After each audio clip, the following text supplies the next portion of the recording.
Good morning, Hope City. My name is Alexis, and I'm one of the youth leaders here at the church. And this past Sunday, Dr. Mike talked about heaven and just from a scientific perspective, and it was so cool. And when I think about heaven, one of the passages that comes to mind is Revelation 21, which is one of my favorites, talking about the new heaven and the new earth. And that's kind of what I want us to read this morning. So Revelation 21:1 says, "Then I saw a new heaven and a new earth, for the first heaven and the first earth had passed away, and the sea was no more. And I saw the holy city, New Jerusalem, coming down out of heaven from God, prepared as a bride adorned for her husband." I think that's so sweet.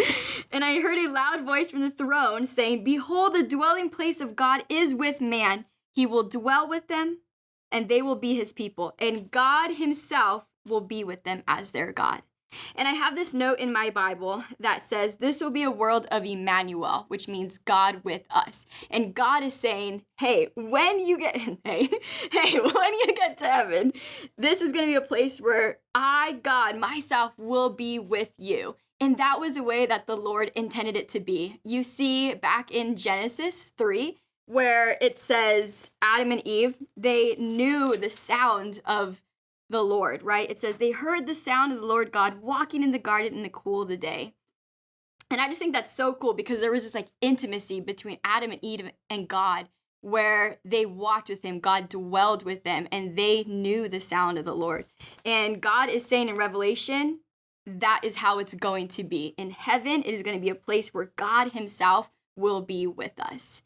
And then verse 4 is one of my favorites. It says, "He will wipe away every tear from their eyes, and death shall be no more. Neither shall there be mourning, nor crying, nor pain anymore, for the former things have passed away." And heaven is literally a place of no mores. And it's so crazy, and it's so hard to imagine that here on earth because every day, whether you or I or we know people experience pain and mourning and crying, and God is like, I will wipe away your last tear, and you will never experience this again.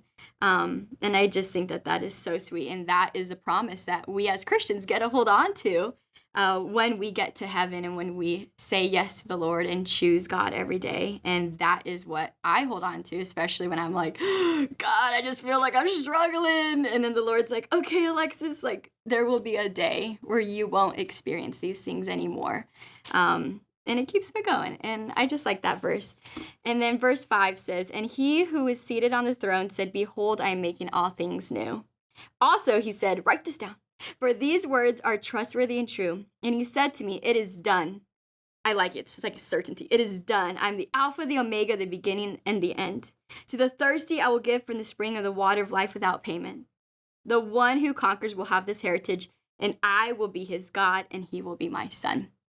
So my encouragement this morning to you is whether you're having a hard day or not, that you would just read Revelation 21 and that you're reminded of God's promises and you're reminded of a place of no mores and what you can look forward to when you say yes to Jesus. So I hope you have a good morning, Hope City, and stay tuned for the rest of the Daily Devo.